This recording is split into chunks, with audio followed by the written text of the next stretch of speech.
yung mga ano po no, yung mga struggle natin na overcome natin sa relationship, yung mga challenges sa mag-asawa. Talagang ano po no, hanggang tayo po ay nasa relationship, talagang may friction, no? Talagang ganun po ang relasyon relasyon ng magkaibigan, mag-asawa. May panahon na nagkakaroon ng girian, problema. Pero salamat sa Diyos kasi natututo tayo. Amen po. Natututo tayo magpatawad, maging matalino, maging marunong, maging humble. Anong tamang approach kapag may mga suliranin o kaya may pride o kaya may mga hindi nakakaintindi. May mga panahon kasi na yung partner nyo hindi kayo naiintindihan. May time naman kayo ang hindi naiintindihan. No? Ganun po yun Pero alam nyo no, ang Diyos gumagawa talaga ng way. No? Amen po? Para ano man yung mga suliranin natin na hindi niya naiintindihan at hindi ka rin naiintindihan, through prayer, through wisdom na bigay ng Panginoon, biglang ipapaisip sa'yo, ito yung tamang approach. Amen po?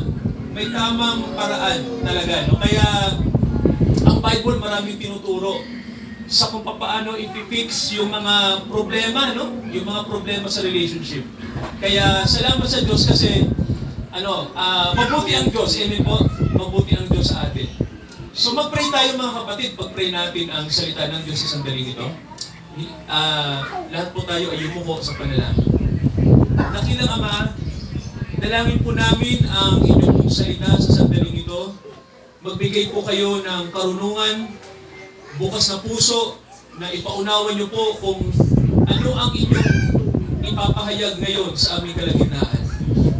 Ama, sa totoo lang po, hindi ko po alam kung anong verse ang kailangan nilang marinig. Pero kayo po magbigay ng verse sa amin, talata na magbibigay po sa amin ng karunungan at liwanag. Lalong-lalo na po, nasa panahon kami na nais po ninyo ang relasyon namin sa inyo at sa isa't isa ay magkaroon po ito ng yung tinatawag nyo po na righteousness. Maging kami po ay maging mabuti kami sa relasyon sa inyo at sa aming kapwa. Kaya Ama, ituro nyo po kung paano kami magiging mabuti sa inyo at sa aming kapwa. Turuan nyo kami sa sandaling ito. Ibigay nyo po ang salita na magbibigay ng karunungan sa amin. Bigyan nyo kami ng bukas na puso sa sandaling ito. Linisin nyo kami at alisin nyo ang mga bara ng kasalanan upang mag-flow ang inyong salita sa aming kalagitnaan ngayon. Ito ang aming panalangin sa pangalan ni Jesus. Lahat po tayo magsabi ng Amen. So, buksan ko po yung Bible ko po sa Romans. Basahin ko po sa inyo. Ito po ang nakasulat sa Roma. Dalawang verses, chapter 3, verse 10. At basahin ko po yung isang verse, yung sinasabi po sa verse 24. So ito po ang sabi po ng salita ng Diyos, gaya ng nasusulat, walang matuwid, wala, kahit isa. And then ang sabi po ng verse 24, nakasulat, palibasa, inaaring ganap na walang bayad ng kanyang biyaya sa pamamagitan ng pagtubos na nasa kay Kristo Jesus. Ito po ang salita ng Diyos sa atin sa sandaling ito. Mga kapatid, sabihin nga natin sa mga katabi natin, God bless you, sabihin po natin. God bless you. God bless you. God bless you. Ayan, so, salamat dahil pinasa natin yung blessing sa ating kapwa. God bless you. Alam niyo po, sabi ng Biblia sa atin, ang relasyon ay mahalaga. Amen po? Amen. Sabihin niyo nga po, mahalaga ang relasyon. Mahalaga. Yes. No? Kaya kasi tayong mga tao, talagang likas po sa atin na makipagrelasyon. Amen po, no? Yan po ang kalikasan natin, no? We are sociable, relational. Kaya lang, may problema mga kapatid sa Biblia na itinuro.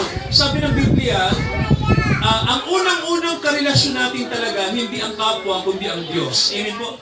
Siya talaga. Kasi ang Diyos po ang nag-create ng unang relasyon, no? Nang lalangin niya ang tao, ang gusto ng Diyos ay makipagrelasyon tayo sa Kanya kasi galing tayo sa Kanya. Tayong lahat ay galing sa Diyos. Kaya Diyos ang nagturo sa atin ng relasyon. Kaya lang po ang nangyari, sabi ng Bible, yung relasyon natin sa Diyos, sinira natin, no? Tao po ang sumira, no? Baka sabihin nyo, Pastor, ano mo naman nasabi na sinira ko yung relasyon ko sa Diyos? Sabi ng Biblia, kasi hindi tayo naging matuwid, no? May nakasulat sa Bible na ang tao po ay naging makasalanan. Kaya ang sabi, walang matuwid. No? Sabi ng Bible po, walang matuwid. Ibig sabihin, tayong lahat ay, ano po, mayroon tayong problema. No? Kasi hindi tayo matuwid. Ibig sabihin po, may kasalanan tayo. No? Meron tayong kalikasan na ito yung nakasira ng relasyon. Kaya kung iisipin nyo mga kapatid, no? Kung iisipin nyo to, yung relasyon sa Diyos ay umpisa lang yon, no? Ang sabi din yung ikalawang relasyon natin sa kapwa, di ba? Yun yung ikalawang relasyon. Nasira din yun, no? Nasira din kasi nang tanungin ng Diyos ang tao, ang sabi ng tao, kasi Panginoon, binigyan niyo ako ng karelasyon na dinala ko sa masama, no? So, ang tao ay naninisi, no, sa iba pagdating sa kasalanan, no? Hindi natin, kumbaga po, ang tao likas sa atin na hindi natin inaamin na mayroon din tayong imperfection. Tama po ba? Ang sinasabi natin, kasi itong asawa ko pahamak, di ba? Ganun, no? Hindi natin nakikita na tayo rin pala ay mayroon din ginawang hindi maganda, no? Kaya sabi nga po, sa relasyon po, Diyos lang ang perfect, pero ang tao po imperfect. No? Kaya ang sabi, hindi tayo matuwid, no? So, maraming tao po hindi alam yung talatang niya na hindi niya, kumbaga po, maraming tao kasi na ang tingin nila, basta ginagawa ko yung tama, sa akin tama yon. Ang sabi nga ng Bible, imperfect tayo. No? Yung alam mong tama, maaaring mali yan sa paningin ng Diyos. No? Sa'yo tama, pero kung tatanungin mo ang Diyos, baka may problema yung tama mo. Parang ganun po, no? Hindi talaga mapiperfect natin yung sinasabing buhay natin kung tayo mismo ay hindi matuwid. Kaya ang sabi ng Bible, walang matuwid, no?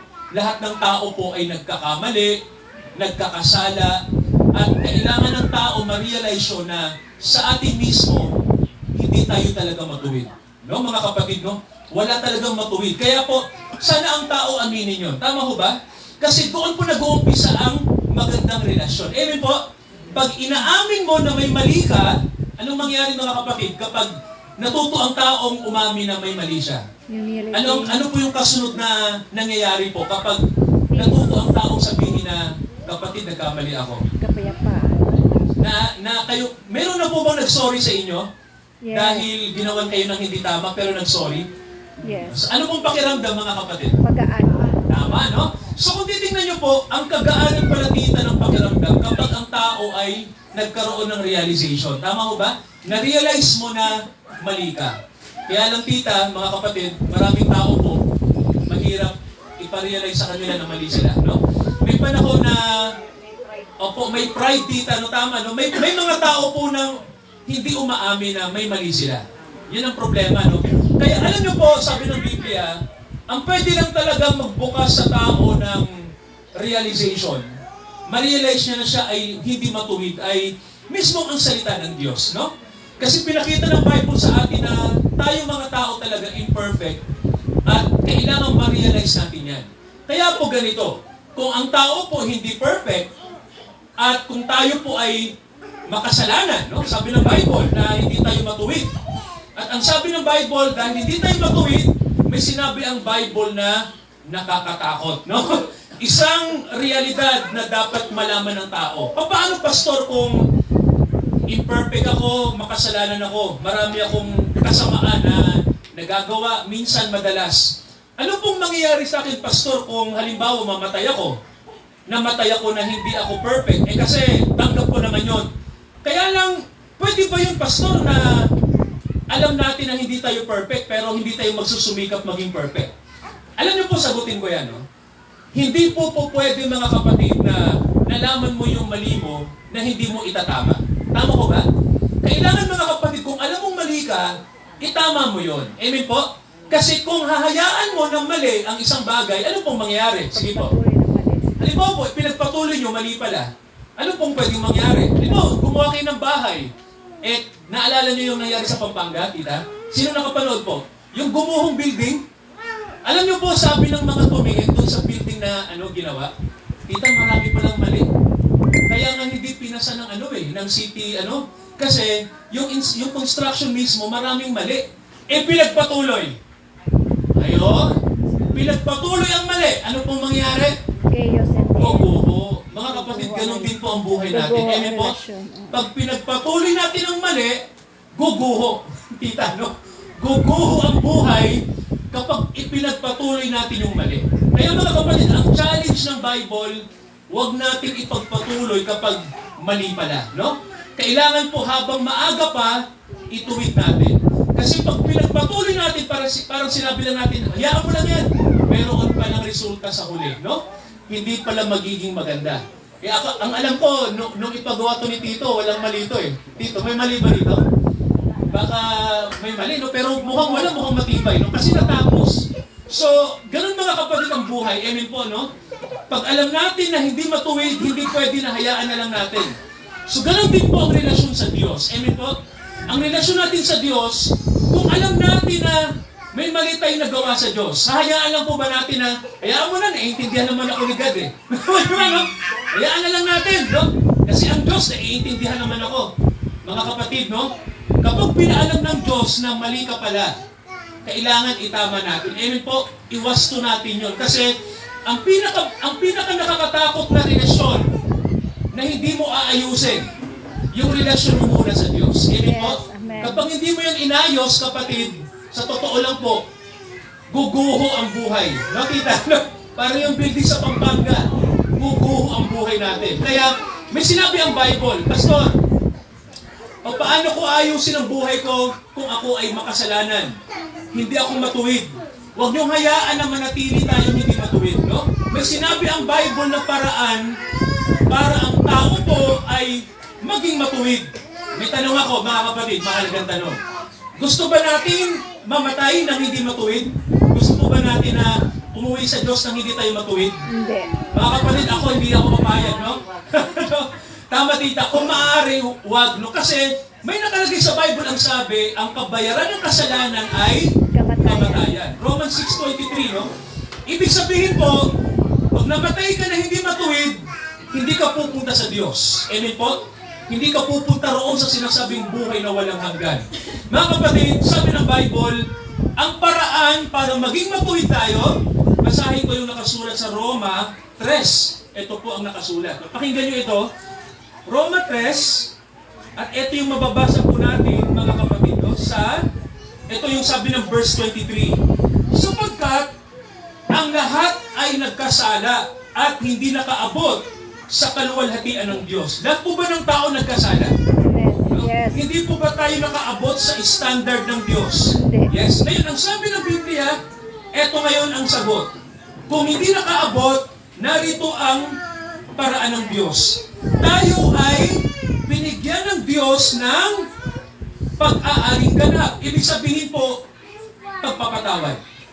Tayo po ay inaring ganap, palibhasa ay inaring ganap, nang walang bayad sa kanyang biyaya sa pamamagitan ng pagtubos na nasa kay Kristo Jesus. Sabihin nga po natin pagtubos. Pagtubos.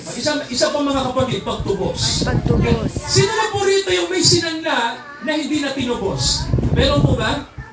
Ayan, meron. Sino naman po rito yung... Tita, ilan kayo? Narimata. Sino naman po rito yung nagsanla pero tinubos niya? Meron po ba? Walang nasanla. Ayan. So, alam niyo po, no, isipin niyo po, ang buhay pala ng tao, tayo'y nasanla, tita. Yung pala yun, no? Para mismong tayo yung sinanla sa kasalanan, no?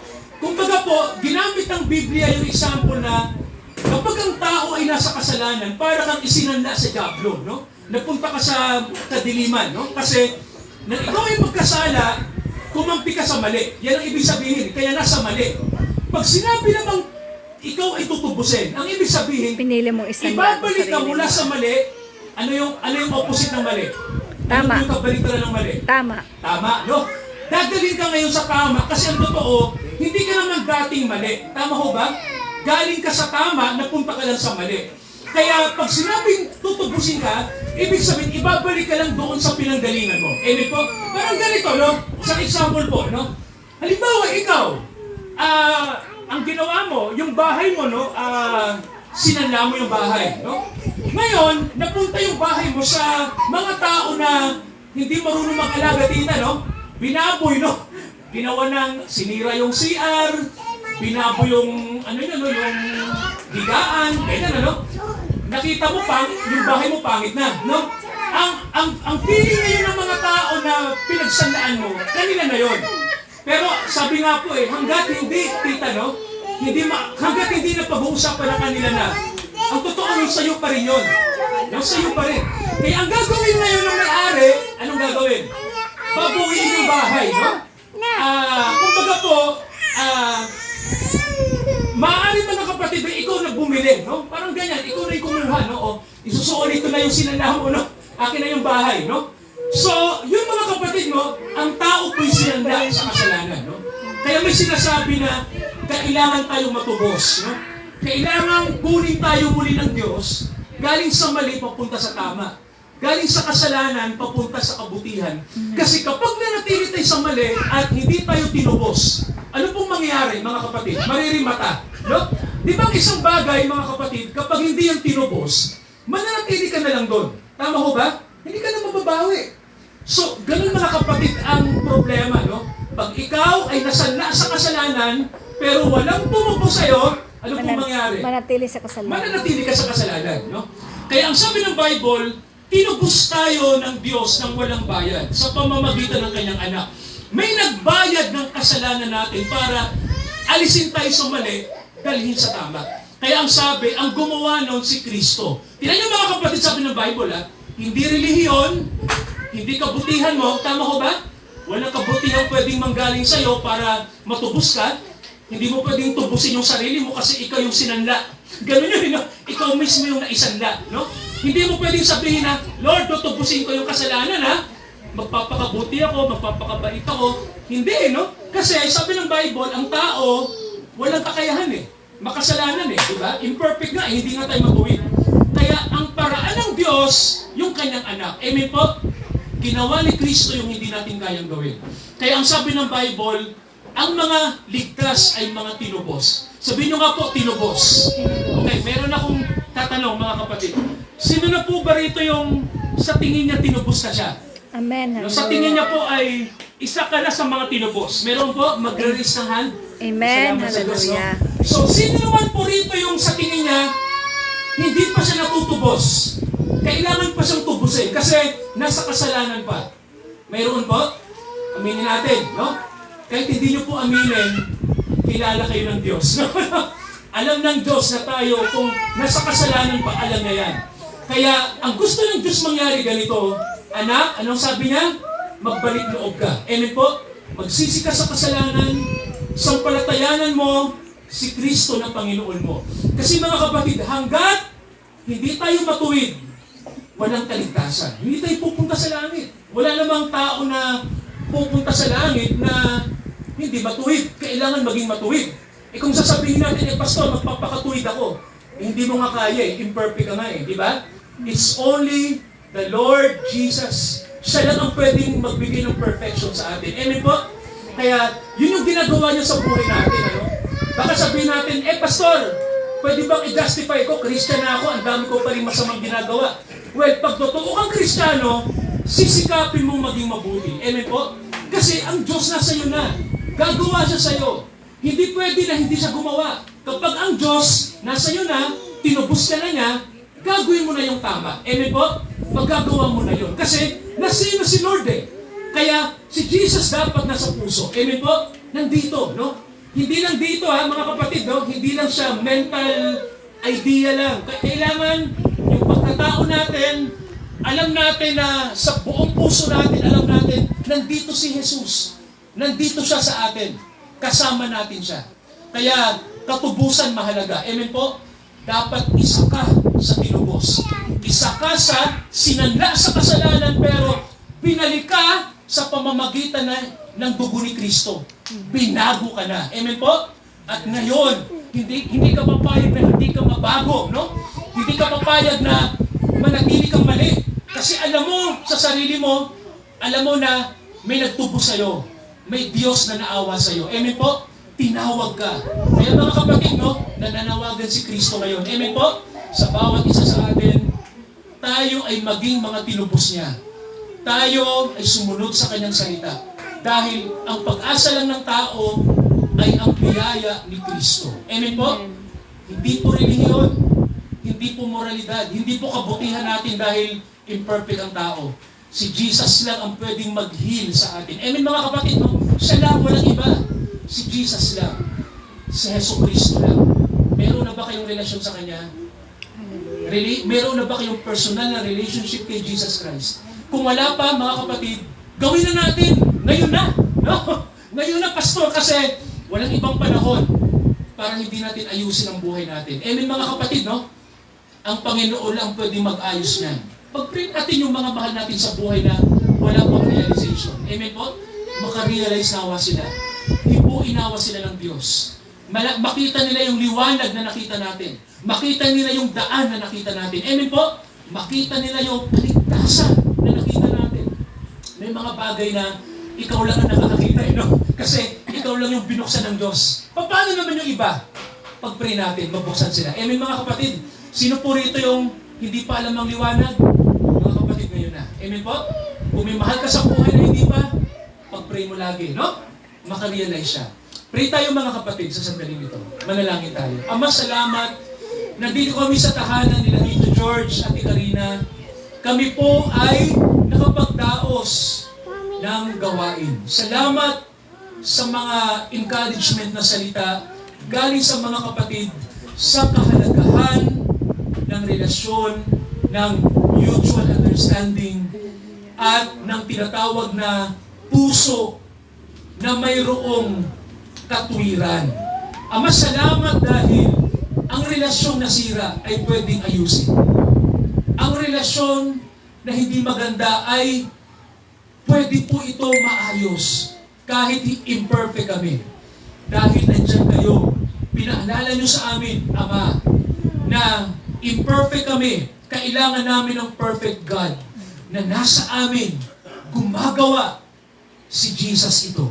Salamat, Ama, binigay niyo ang anak niyo upang kami po'y mamuhay ng tama. Maalis kami sa mali, maalis kami sa dilim, mapunta kami sa liwanag. Ama, pagpalain niyo ang tahanan ng Tito George at ng Ate Karina. Pagpalain niyo ang bawat kapatid namin sa sangbahayan ng De Los Reyes. Gamitin niyo sila to establish your cause, Ama, na maraming souls ang masing sa pamamagitan ng mga kapatid namin ito. Ginagamit nyo sila upang maging channels of blessing sa inyong household. Bless them, Father God. Bless ang pinakamaliit sa kanila hanggang sa pinakamalaki ang aming mga kapatid. Pagpalain nyo ang lahat ng aming mga kapatid, Ama, sa sangbayanan ito. Salamat, ginamit nyo sila at tinawag nyo sila upang ang inyong salita ay makarating pa po sa iba't ibang mga tao. Pagpalain nyo ang gabing ito, pagpalain nyo ang bawat isa sa amin, i-bless nyo kami, Ama, ito ang aming panalangin sa pangalan ni Jesus, na aming Panginoon at tagapagligtas. Lahat po tayo magsabi ng Amen. Praise God. Palakpakan natin ang Panginoon. Amen. Praise God. No?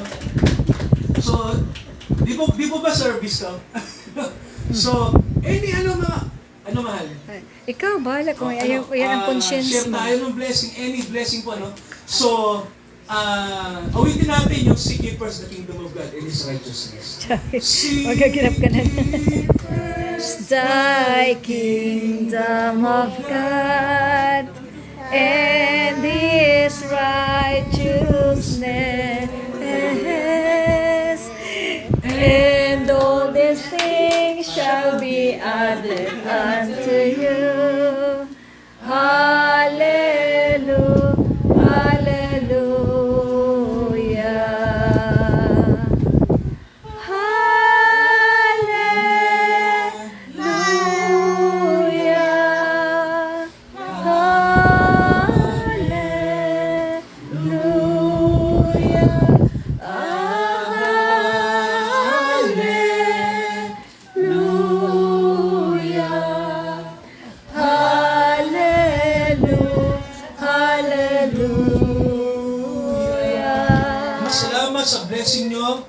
Continue, Father, na patuloy kami makapag-bless dahil we are so blessed.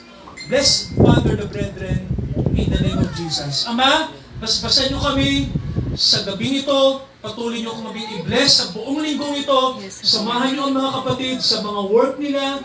Saan man sila pumunta, ang inyong Holy Spirit ang sasa kanila.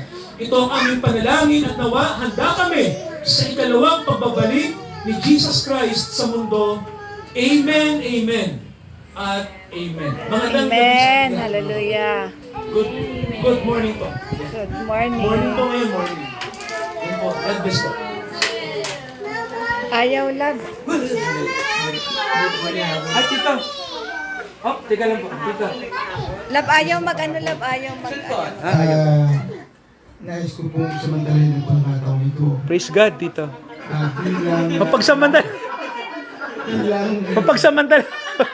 nakakatanda